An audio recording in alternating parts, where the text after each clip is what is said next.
Saludos, ¿qué tal mis buenos amigos de Red Democrática? Bienvenidos a un nuevo programa, hoy directamente desde cabina, acá en la emisora 89.1 en la frecuencia modulada para todo Costa Rica. En plataformas digitales estamos en @JonathanPrendas en TikTok, es donde estamos transmitiendo ahora en la plataforma digital por unos días, mientras se resuelven algunos elementos técnicos para poder transmitir en Facebook y X, y también como siempre estaremos programando este programa al final en nuestro canal de YouTube, que es en Fundación Red Democrática, que es la productora de este programa. Ya tenemos 517 programas desde el 6 de febrero del 2023, siempre con temas de mucho interés, que nos pone a pensar en la Costa Rica en la cual queremos construir para poder heredarle a nuestros hijos y nietos la mejor versión de la Costa Rica en la cual vivimos, para poder a partir de ahí pues consolidar un estilo de vida saludable,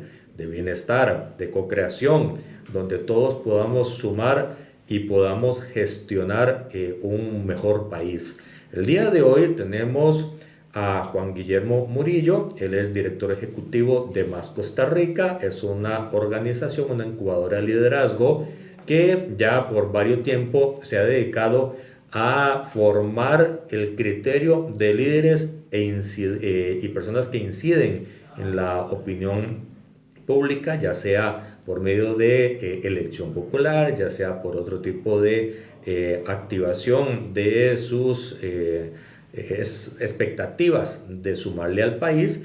Y los hemos invitado el día de hoy para poder pues conocerlos más, ver por dónde están trabajando. Hace unos minutos estábamos hablando fuera de micrófono que Más Costa Rica va a empezar incluso capacitaciones para que los aspirantes a la Asamblea Legislativa puedan ir más entendidos en lo que se van a meter, porque no es tan fácil como simplemente entrar por la puerta de la Asamblea Legislativa y sentarse en una curul, sino que en muchas ocasiones es muchísimo más complejo.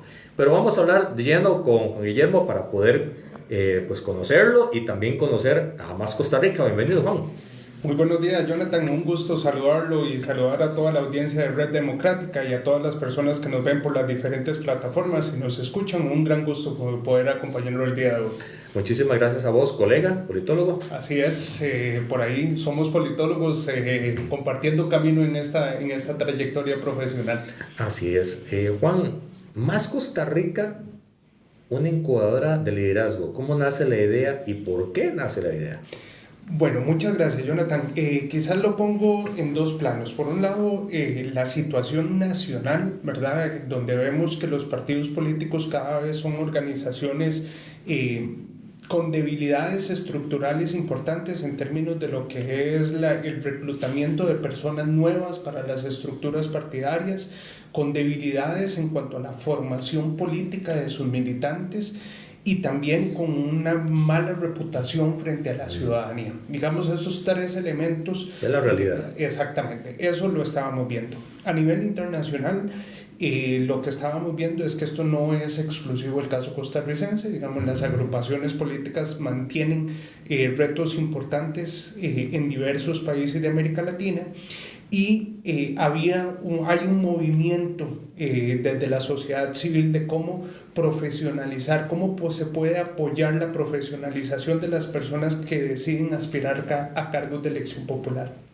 Este movimiento que se llama las incubadoras de liderazgo político, hay alrededor de 240 alrededor del mundo. Nosotros empezamos a ver cómo ese modelo podía atender parte de los desafíos que estábamos viendo en Costa Rica. Ahí tuvimos el gran apoyo y la inspiración de una organización brasileña que se llama Renova BR. Esta organización ya tiene desde el 2017 de estar desarrollando programas de formación no partidarios sino ideológicos, centrados en crear espacios multipartidistas para promover el diálogo y la colaboración entre actores políticos de diversas partes del espectro político. Y justamente en ese proceso fue que nosotros tomamos la experiencia de ellos y dijimos, ¿Cómo podemos traer un modelo similar para el caso costarricense? Ahí tuvimos el apoyo de una fundación latinoamericana que se llama Vélez Reyes Más. Ellos nos brindaron un capital semilla para empezar a operar en Costa Rica, y con esta experiencia y atendiendo estos retos vimos la oportunidad de trabajar en el escenario municipal, desarrollando programas de formación que vayan acompañando la trayectoria de vida de la persona. Una vez que están dentro del partido político y deciden aspirar a una candidatura, tenemos un programa de formación que acompaña esa decisión de candidatura. Una vez que resultan electas, les damos también formación, y mientras están en ejercicio de su cargo también les estamos brindando formación. Este año, como usted bien lo señalaba y conversábamos previamente, vamos a empezar justamente en ese trabajo en el tema legislativo. Entonces vamos con un primer programa para aspirantes a candidatos. ¿Es la primera vez? Es la primera vez. Hace 2 años nos formamos en Costa Rica. Estamos formados como una asociación, y hasta este momento hemos apoyado 240 personas de 57 cantones del país, 35 partidos políticos, personas que se identifican con 35 partidos políticos, con una clara conciencia que actualmente en el país hacen falta estos espacios de encuentro partidarios, ¿verdad? Donde la gente pueda llegar a un espacio de formación representando un partido político, pero que se dé cuenta que en ese espacio todas las personas comparten un propósito común, que es beneficiar a sus comunidades. Entonces, ¿cómo nos olvidamos de esas fronteras partidarias y podemos construir un propósito común? Es parte de lo que queremos crear en nuestros programas de formación. Ese propósito común y esos encuentros sin distingos de banderas es más relevante ahora, cuando parece que en las arenas políticas, sin distingo del espacio municipal, legislativo o ejecutivo, incluso en la parte judicial, en lo que compete a la relación con los otros poderes, parece que nadie se está escuchando. Entonces nadie está poniéndose de acuerdo, por lo tanto nadie está creando un espacio democrático para que el país pueda estar mejor. Sin duda alguna, nosotros compartimos, y esto no es exclusivo de Costa Rica, lo vemos a nivel internacional. Parte de esos discursos populistas y polarizantes son una realidad que se está enfrentando las democracias consolidadas alrededor del mundo. Ayer veíamos, por ejemplo, los resultados de las elecciones en Portugal, ¿verdad? Con un ascenso importante de la extrema derecha, con un discurso muy confrontativo, y lo que vemos es que esta necesidad de que las personas se reconozcan primero como personas antes que como contrincantes políticos. Y es justamente eso lo que nosotros hemos venido trabajando. Pero antes de poder crear este espacio, primero empezamos a trabajar con la persona, ¿verdad? Entonces tenemos en nuestros programas de formación un eje que es de liderazgo democrático, donde empezamos con el autoconocimiento, ¿verdad? ¿Por qué quiere usted participar en política? ¿Qué se encuentran cuando hacen ese tipo de exploraciones iniciales?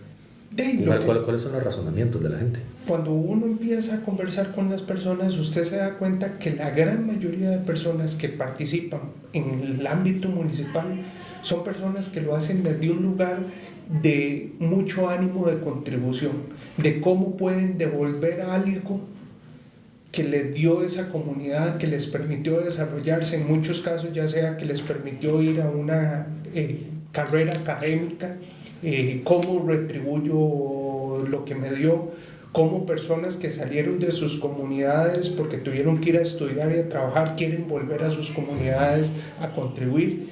Pero particularmente son personas que reconocen que su ánimo de contribución no es suficiente para atender la complejidad de lo que implica estar en un cargo de elección popular.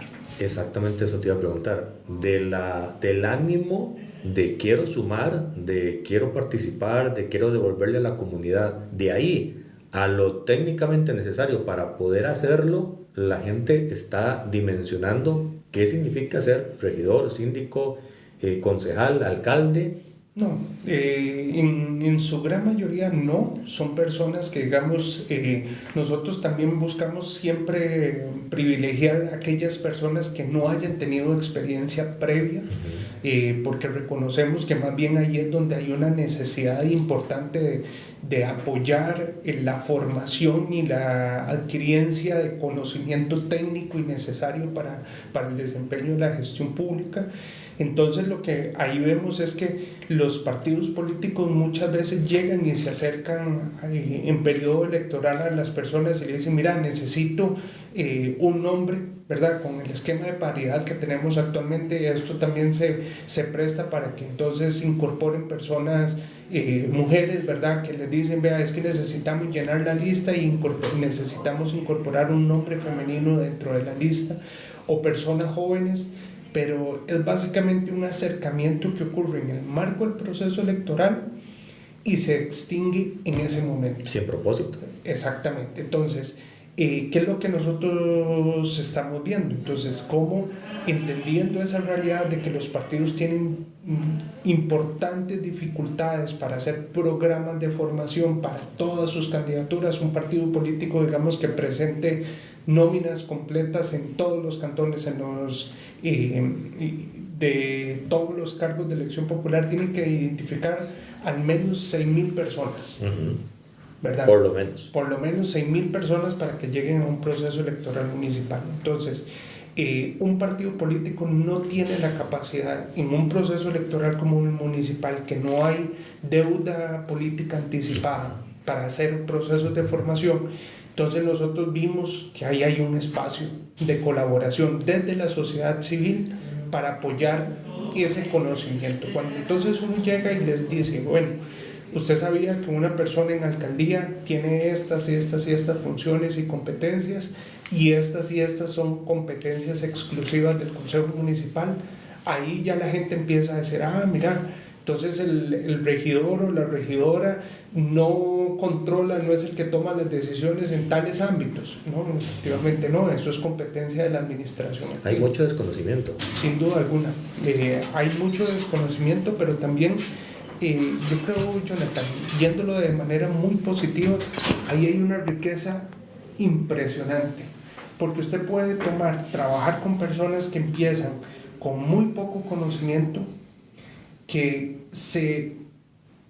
logran quedar electas, y cuando vuelven a decirnos, ¿verdad?, en un segundo programa de formación, vea, lo que usted me dio, puede ser que el conocimiento técnico sí tenía una generalidad, pero lo que más me impactó fue esa ambición de conocer, de aprender más, de prepararme para poder tomar decisiones, y también los otros elementos que combinan nuestros programas de formación, porque nosotros no nos quedamos solo en el ámbito técnico, sino que desarrollamos también habilidades blandas, como el diálogo, la negociación, la capacidad de comunicación, el diálogo con personas que piensan diferente, y eso entonces le dicen a uno, ya usted solo llegar con una serie de mentalidades, de habilidades necesarias para poderse poner de acuerdo con otra persona que piensa diferente, ya eso me ha impactado de manera importante en mi gestión. ¿Han logrado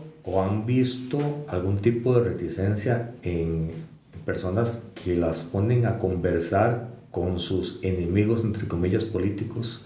¿O más bien hay apertura en estos ejercicios, en estas formaciones, para darse la oportunidad y escuchar?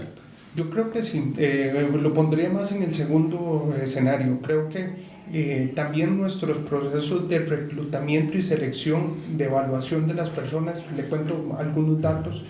En el primer programa de formación que nosotros tuvimos en el 2023, que era el de aspirantes a candidaturas, recibimos 2.500 personas interesadas al programa de formación. De esas 700 y resto presentaron todos los detalles, 579, perdón. Presentaron toda la postulación completa, que es llenar un formulario, enviarnos un video, participar en una entrevista, y de ahí nosotros seleccionamos 80 personas.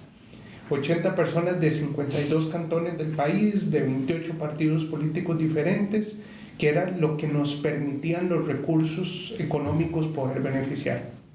De este grupo de 80 personas, Empezamos con ese ejercicio de autoconocimiento.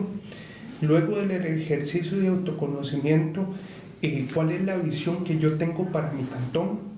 Y una vez que yo había logrado conectar mi propósito personal con el propósito, con mi visión de cantón, conversemos usted y yo y veamos qué elementos tenemos en común en su visión del cantón. Y ahí nos dábamos cuenta que teníamos muchos elementos en común. Entonces, empezábamos a decirles, construyan sobre los elementos que tenemos en común. Cuando hablamos de algún tipo de sinergias, de empatías, ¿eso cómo lo fortalecen a lo largo de las capacitaciones? ¿Cómo cuando ven ese momento de que entienden ambas partes, que tienen más en común que más en oposición, cómo lo alimentan en la formación? Bueno, hay dos tipos de técnicas que utilizamos. Una muy clave es el tema de paneles de experiencias. Entonces traemos personas que hayan afrontado retos similares en el ejercicio político y les decimos que lejos de referirse al tema de fondo, una discusión política en la Asamblea Legislativa o una discusión muy fuerte en un movimiento social, les decimos conversemos mucho más sobre aquellos aspectos que estaban presentes en usted como persona, qué fueron elementos determinantes que ayudaron a que usted pudiera dialogar con esta persona de esta otra fuerza política. Y conectamos más desde la persona. Nosotros hablamos mucho de humanizar la política, porque muchas veces lo que hemos visto es que solo vemos la bandera y el partido político al cual la persona está defendiendo, pero nos olvidamos de que esa persona al final de cuentas toma café, tiene hijos, le gustan los perros o los gatos, y eso es importante para construir relaciones de confianza. Esa es una técnica, los paneles de experiencia, y poner a las personas a que, viendo las experiencias de otros, puedan llevarse elementos que sean necesarios. Y desde el punto de vista formativo, por ejemplo, incorporamos capacitación sobre comunicación no violenta. Entonces, la comunicación no violenta, ¿qué plantea? Bueno, es comunicación empática. Primero entendamos cuáles son las necesidades que tiene la otra persona. A partir de las necesidades que yo logro identificar, y primero tengo que identificar cuáles son mis necesidades para poder identificar cuáles son las necesidades de la otra persona. Luego empecemos a ver cuáles emociones pueden conectar mejor con esas necesidades. Otro ejemplo, negociación basada en intereses.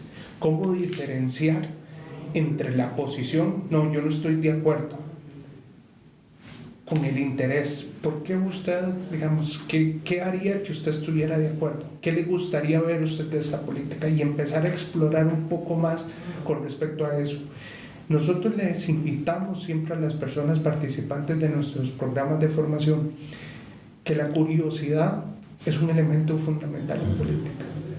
No llegar a tratar de convencer al otro o a la otra, sino lograr entender desde dónde viene esa persona. Y para eso se ocupa curiosidad y humildad, para reconocer que no sabemos todo. Entonces, esa curiosidad siempre es importante, y creo que usted, que ya ha tenido experiencia política en la Asamblea Legislativa, usted sabrá que la curiosidad es un elemento fundamental del ejercicio político que muchas veces se invisibiliza de manera importante. De hecho, es el punto principal para generar acuerdos, y los acuerdos que construyen. Y en aquel momento, de hecho, conversando con el equipo de ustedes, se manejaban las negociaciones que tuvimos que llevar a cabo desde diferentes puntos: PAC, Frente Amplio, Liberación, la Unidad, nosotros, para poder construir esos escenarios. Y a nivel municipal, de lo que se puede apreciar, hay no solo los conocimientos técnicos de cuál es la función de cada uno, sino es eso, esas discusiones más temperamentales que racionales en función del objetivo que se tiene que perseguir para el bien de la comunidad.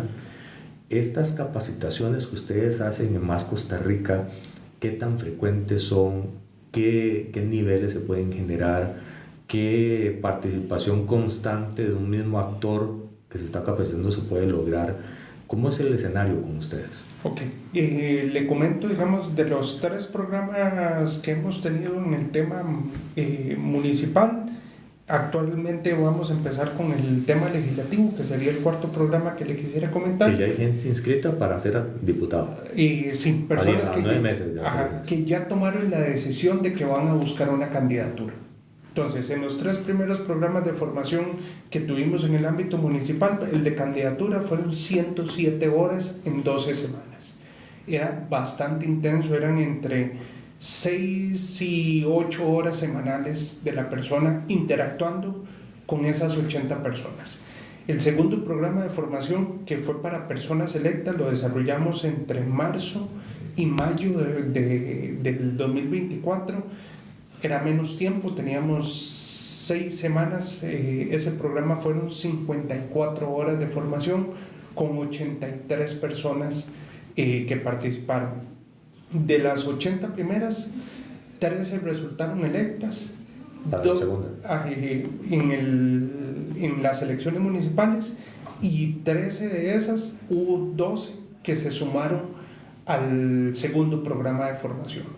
Esas 12 personas invitaron también a personas que habían resultado electas en su municipalidad. Y que no hayan estado inscritas en el primer módulo. Exactamente. Entonces, hay algunos casos, por ejemplo, quisiera destacar el caso de Alvarado en Cartago. Ellos en el segundo programa de formación, la mayoría del consejo y alcaldía participaron del programa de formación, y mucho del trabajo colaborativo que ellos pudieron desarrollar antes de haber asumido el proceso, el ejercicio del cargo a partir del 1 de mayo, ellos nos han comentado que ha sido fundamental para el trabajo que han venido haciendo en el último año de trabajo, y ahora sí en cargo. Hay detalles importantes de lo que estás diciendo, no solo regidores, también alcaldes. Exactamente, alcaldes y regidurías hemos estado trabajando. Y el tercer programa de formación, nosotros siempre hacemos nuestras intervenciones muy dirigidas a la población meta. Entonces empezamos primero a preguntarles cuáles eran la disponibilidad de tiempo que tenían, y ya son personas que están bastante ocupadas. Entonces, aquí el programa de formación continua tiene actividades cada mes y medio, y son virtuales, con una duración entre 2 y 3 horas por actividades. Entonces, ahí ya es mucho más liviano. Desde mayo del año anterior, ahora hemos desarrollado como unas 16 horas de formación específica, y también sobre los temas que ellos nos solicitan. Por ejemplo, entre julio y agosto del año pasado estuvimos con un módulo de capacitación sobre negociación del presupuesto municipal, porque muchas de estas autoridades era la primera vez que iban a negociar un presupuesto municipal. Entonces incorporábamos los temas de habilidades blandas de negociación con el contenido técnico del presupuesto, ¿verdad? Entonces, cómo presentar el presupuesto, cuáles son los errores típicos que la Contraloría identifica para improbar o para aprobar parcialmente un presupuesto municipal. Y eso ayudó, digamos, que algunos de los gobiernos locales lograran sortear de manera muy efectiva ese proceso de aprobación ante la Contraloría en noviembre. El tema legislativo que vamos a iniciar justamente a partir de este fin de semana es un programa de formación diseñado de 92 horas de duración, distribuido en 16 semanas. Empezamos 24 y 25 de mayo con un encuentro presencial con 102 personas, y luego nos vamos 16 semanas y cerramos 6 y 7 de septiembre con otro encuentro presencial. Es un programa que está estructurado en 5 ejes: liderazgo democrático, que ahora se lo comentaba, los temas de gestión pública y gobernanza, que ahí lo que vemos son los temas de cómo funciona la asamblea, cómo funciona el Estado costarricense, políticas públicas que la próxima asamblea legislativa tendrá que atender, adaptación al cambio climático, educación, seguridad, en la parte, digamos, de infraestructura. El tercer eje, comunicación estratégica. Usted sabe lo importante que es para la labor legislativa saberse comunicar. El cuarto eje, probidad y ética en la función pública. Y un quinto eje que es importante para el proceso que empieza a partir de octubre hasta febrero: campañas electorales. les apoyamos en cómo poder diseñar una campaña que sea efectiva y exitosa. Esos 5 ejes se van a estar desarrollando en estas 16 semanas, y un quinto programa que estamos desarrollando en el ámbito municipal, que también es muy relevante para esto que estamos conversando, es la iniciativa Más Diálogo. Ahí seleccionamos 4 gobiernos locales en Costa Rica, y con el apoyo de la Embajada de Luxemburgo y de la Embajada de Suiza, estamos desarrollando un proyecto que tiene un objetivo de promover la participación ciudadana, promover una cultura de construcción de acuerdos a nivel municipal y poner la participación ciudadana y la capacidad de ponerse de acuerdo en función de un espacio público, de recuperar, rehabilitar un espacio público. Entonces, ¿cómo esas habilidades pueden conectar? Este va a ser un programa de formación de 60 horas. De ahora empezamos el 10 de mayo y nos vamos hasta finales de septiembre. ¿Esos cursos tienen costo? Son 100% gratuitos para las personas participantes, tienen un costo para nuestra organización que buscamos justamente cubrirlos con aportes. En este caso, el tema legislativo y la iniciativa Más Diálogo tiene el apoyo de la Embajada de Suiza y de la Embajada de Luxemburgo. Cuando abrieron a esta etapa legislativa, que es la que está en caliente ahorita por razones obvias, los partidos políticos, ustedes los contactan a todos, se hace una convocatoria abierta y el que se da cuenta pues aplica. ¿Cómo es el sistema? Bueno, nosotros tenemos 4 canales de reclutamiento usuales. Tenemos una muy buena relación con el Instituto de Formación y Estudios en Democracia del Tribunal Supremo de Elecciones. Entonces, siendo el IFET y el Tribunal Supremo de Elecciones quien tienen una relación formal con los partidos, entonces a través de ellos enviamos convocatoria. El segundo es directamente nosotros a los canales de comunicación que tienen habilitados los partidos políticos, entonces les enviamos la información a las secretarías, a las presidencias, y adicionalmente buscábamos reuniones con las presidencias y con las secretarías o con los encargados de capacitación de cada uno de estos partidos políticos. El tercero es medios de comunicación tradicionales, y el cuarto directamente a través de redes sociales. Entonces, esos 4 canales de reclutamiento para el caso particular de este tema nos permitieron recibir 1.221 personas interesadas, de las cuales todas pertenecientes a un partido. No necesariamente, y por eso le voy a dar el segundo dato. 379 completaron todos los requisitos que estaban contemplados. De esas, yo podría decir que un 90% ya sí tenían, digamos, algún tipo de participación dentro de los partidos políticos. Que eso también refleja, para mí organizacionalmente nos llama mucho la atención, porque hay una demanda importante de personas que quieren participar en la vida político-electoral, pero que no saben cómo hacerlo, o que quieren incluso adquirir primero el conocimiento para poderse acercar a un partido político y decirles: vean, yo vengo preparado y yo quiero participar dentro de este partido político, y entonces abran espacio. Ahí el tema, podríamos inferir, habría que hacer más a fondo la valoración, pero inferir que es mentira que el tico no quiere participar en los procesos políticos electorales. Sí hay gente interesada. El asunto es que la bisagra de los partidos políticos ahorita hay que ver cómo la logramos engrasar entre todos en la sociedad, para que puedan darle esas oportunidades a la gente a abrirse, y que no sea básicamente solo el que pertenece y el que ha hecho largas filas para poder estar dentro de un proceso. Y este canal que ustedes hacen de formación es básicamente muy importante. Sí, yo coincido con eso, Jonathan. Yo creo que hay un gran trabajo de cómo aceptamos esa bisagra, porque uno ve que hay un cortocircuito.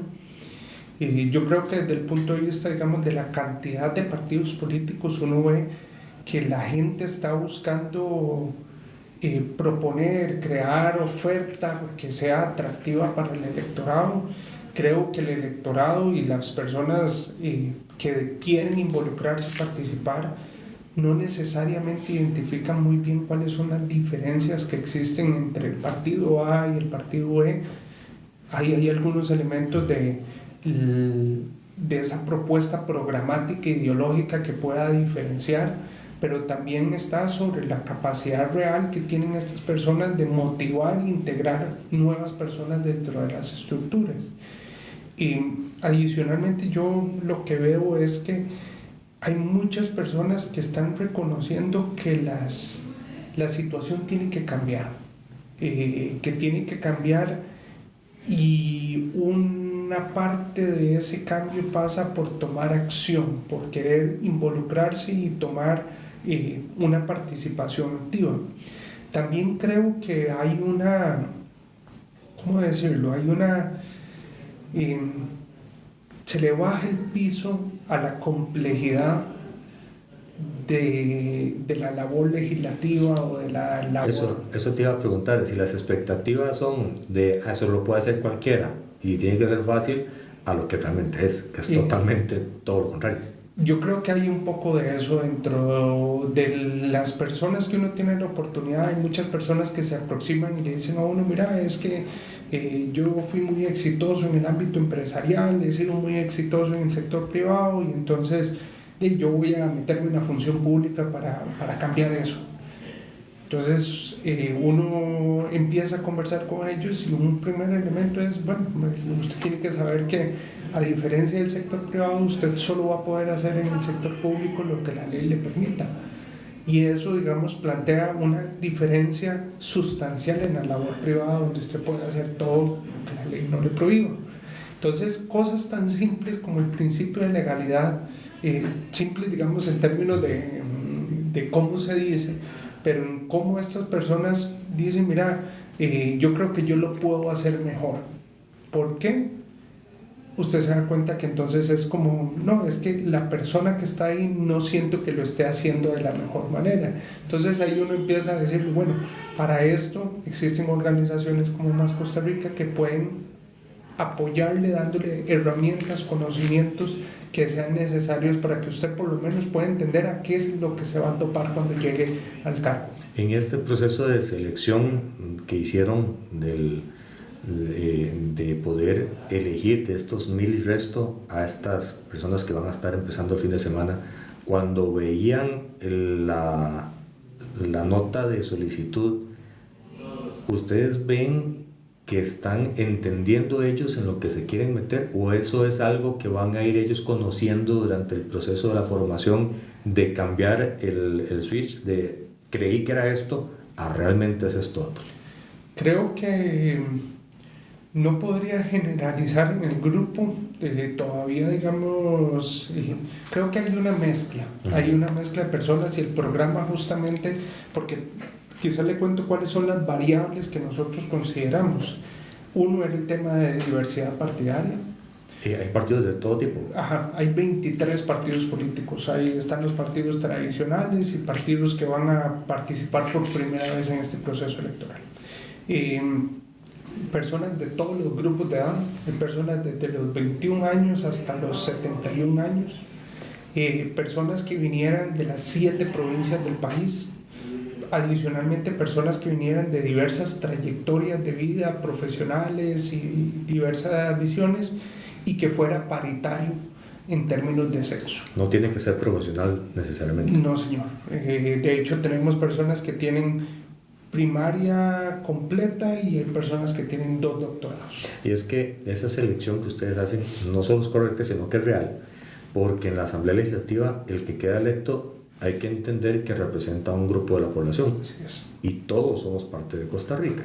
Por eso es que la formación tiene que incluir a todos, sin distingo de, y nos hemos dado cuenta de funcionarios públicos, desde el presidente de la República hasta diputados, que no tienen necesariamente un título universitario, pero son exitosos en lograr, con habilidades blandas, lograr resolver discusiones muy de alto nivel.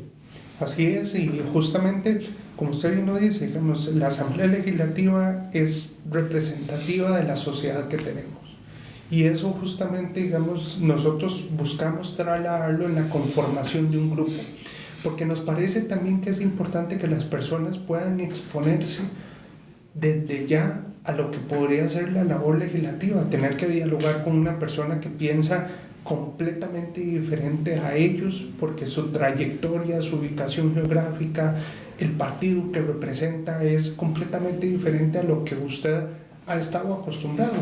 Usted sabe, Jonathan, que uno de los grandes desafíos que tienen las democracias modernas tiene que ver con los algoritmos y de cómo los plantea este sesgo de la confirmación en prácticamente todas las discusiones. Nosotros, ser humano por naturaleza, siempre quiere tener razón y siempre busca personas que validen lo que ya ellos piensan. Entonces, poder traer a las personas y exponerlas a un escenario donde no todo el mundo va a pensar como ellos o ellas, y que adicionalmente esto les va a dar la oportunidad de ir creando relaciones de confianza, de conocimiento con estas personas en un ámbito que es exclusivamente formativo, ¿verdad? Ahí no hay, nosotros siempre les decimos, vean, ustedes van a tener 6 meses para hacer campaña electoral a partir del 1 mes de octubre. Este no es el espacio para hacer campaña electoral. Esto es un espacio para que ustedes puedan activar la curiosidad, para que puedan activar la escucha, para que puedan identificar elementos de comunicación empática con la cual ustedes se van a comunicar con diversas partes de la sociedad costarricense. Entonces, en un esfuerzo de estos, nosotros vemos una mezcla de perfiles que en esa pluralidad y en esa diversidad es donde creemos que hay un valor fundamental de la democracia. Y entonces, a partir de este fin de semana que vamos a tener, buscamos llevar esa experiencia de conocimiento y aprendizaje a un nivel donde ellos puedan adquirir herramientas a nivel personal, pero que en el mediano plazo, si un grupo de estas 102 personas resultan electas, ojalá fueran las 57, la próxima asamblea legislativa vaya a pasar por eso.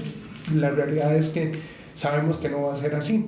Algunos partidos ya tienen personas designadas que probablemente esta formación no les es tan atractiva, pero sí un número importante de personas puedan llegar a partir del 1 de mayo del 2026 y decir, mira, yo sabes de dónde viene usted, tomémonos un cafecito y empecemos a ver cómo nos ponemos de acuerdo en estos temas.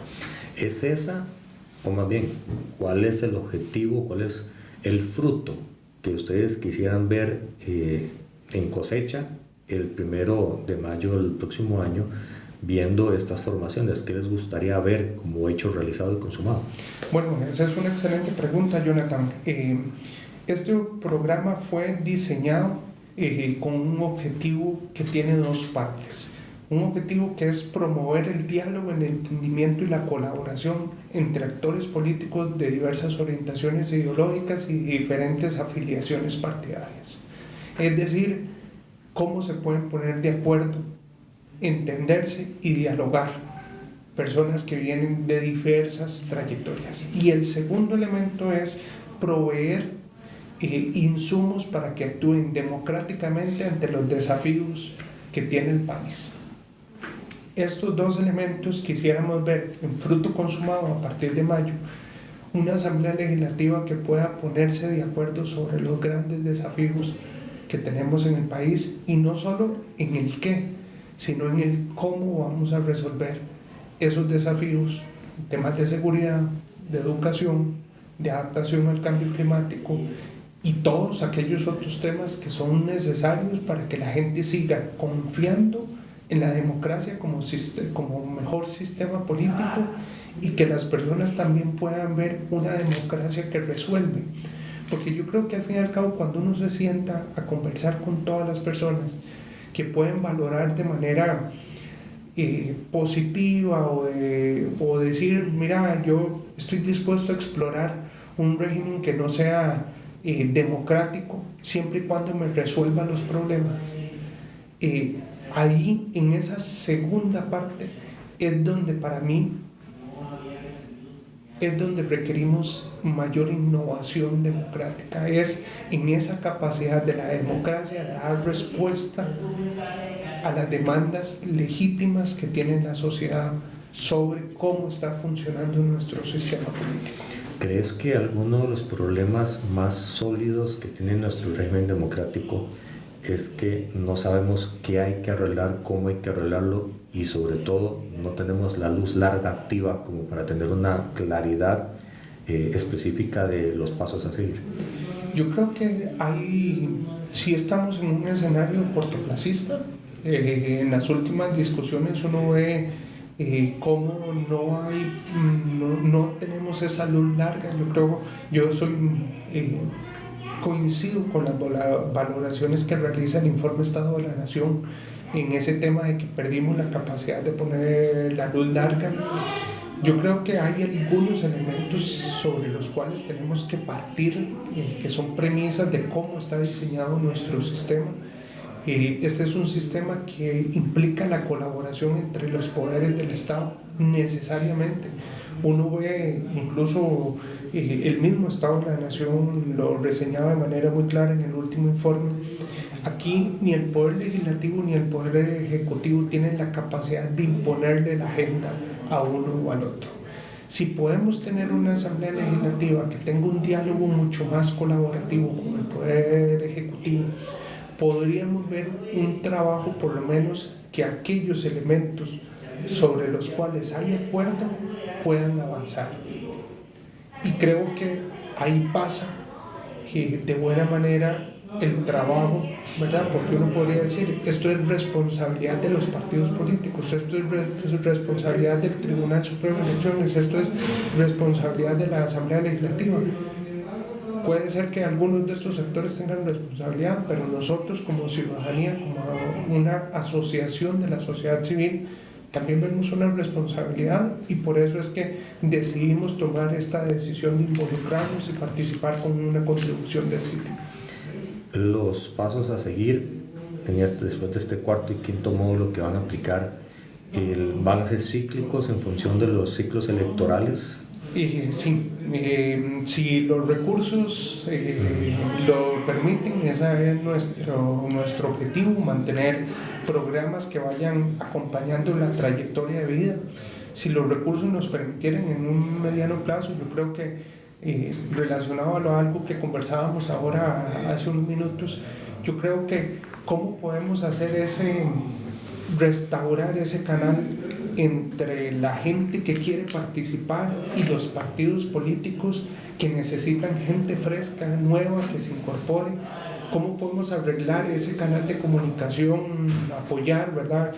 Yo me imagino que un programa pensado en eso debería empezar por pensamiento político, pues sobre ideología, es decir, mira, esto es el abanico, donde se identifica usted cuáles partidos políticos tienen elementos programáticos, ideológicos que coinciden con su visión ideológica, en la forma como se quieren hacer, cómo tiene usted que involucrarse, participar, casi que hacer en Brasil. De hecho, esta organización Renova ha llegado a un nivel de desarrollo en la profesionalización de la gente que pasa por sus programas, que al final de sus programas de formación casi que hacen como una actividad de un aula abierta, donde invitan más bien a las personas de los partidos políticos para que vengan y conozcan a los liderazgos que han pasado por programas de formación y más bien sean los partidos políticos los que les digan,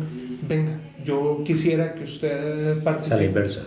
Exactamente, a la inversa. Que entonces, venga, yo quiero que usted participe en mi partido político, yo le voy a abrir el espacio para que una candidatura como la suya, que viene preparada, que es ética, que viene adicionalmente con un conocimiento que es clave, que pueda trabajar en equipo con otros actores políticos, yo quiero que usted venga y defienda mi fuerza política.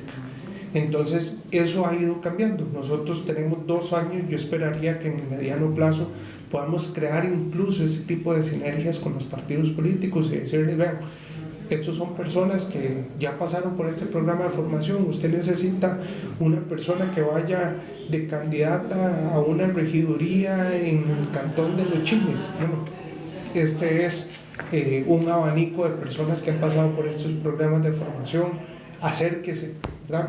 Ese sería el escenario ideal para una organización que está buscando construir democracia.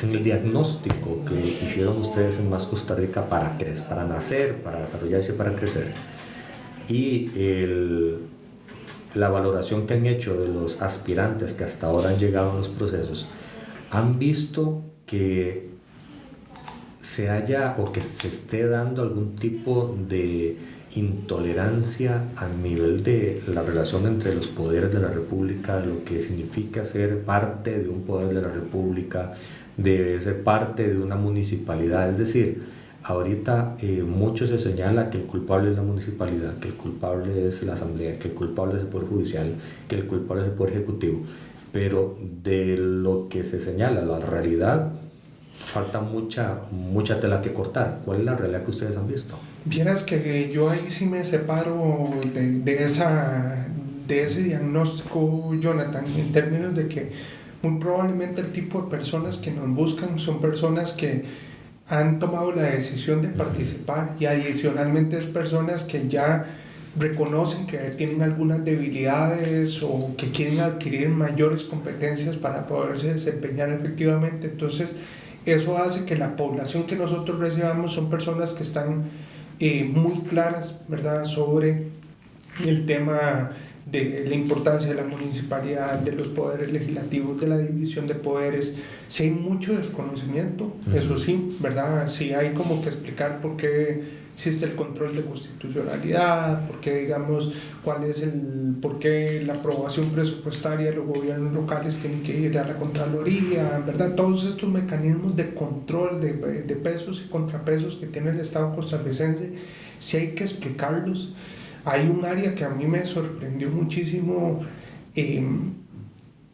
la falta de información que tienen las personas cuando deciden aspirar a un cargo de elección popular, que son en todos los temas relacionados a probidad, todas las sanciones que podrían tener relacionadas a la ley de anticorrupción y financiamiento, enriquecimiento ilícito. O sea, cuando usted se da cuenta el montón de conflictos de interés, ¿verdad?, que pueden ocurrir por desconocimiento de las personas.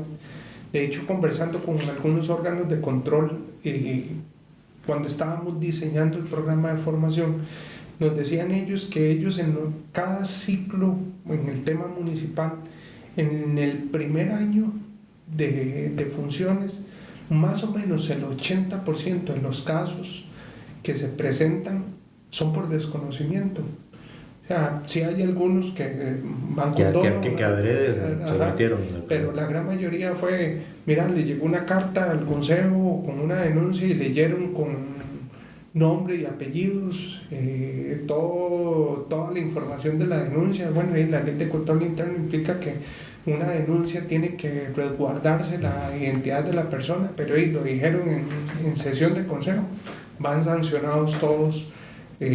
Porque se reveló datos sensibles. Ese tipo de cosas ocurren muchísimo.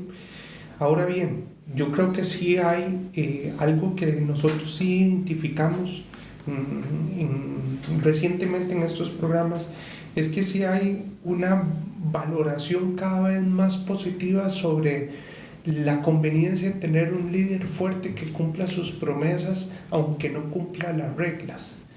Hizo esos datos también el Estado de la Nación con diversas mediciones, como el proyecto de opinión de Latinoamérica de la Universidad de Vanderbilt. Uno lo ve, digamos, como esa recurrencia del líder fuerte es algo que en Costa Rica viene subiendo en años recientes. Creo que también hay una influencia importante de lo que estamos viendo a nivel centroamericano, pero lo que sí podemos decir es que yo siempre soy un optimista, ¿verdad? Entonces yo lo que veo aquí el tema no es la figura, aquí es qué es lo que la gente le está demandando, que cumpla sus promesas.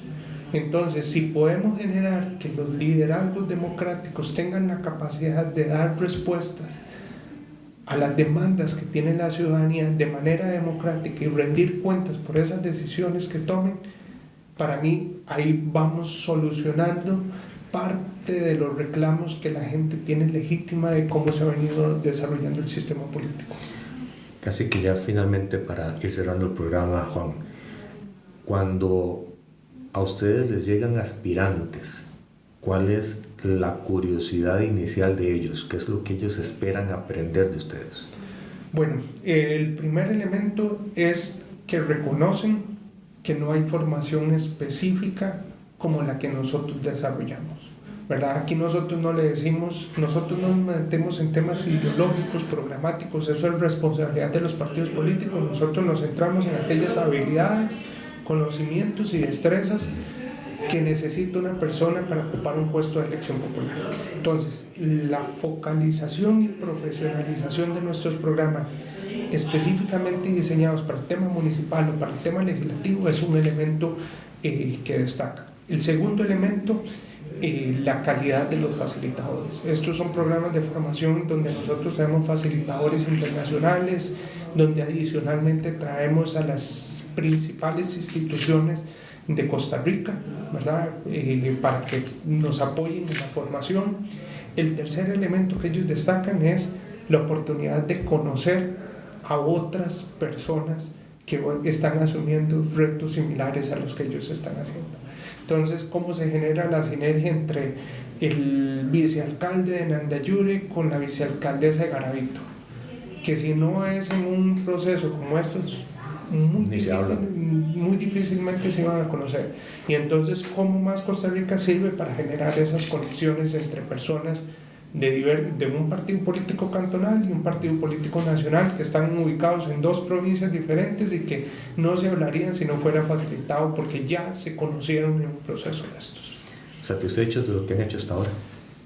Sí, satisfechos, pero también claros de que la demanda sigue siendo importante y que todavía hay grandes espacios de contribuir para el desarrollo del país.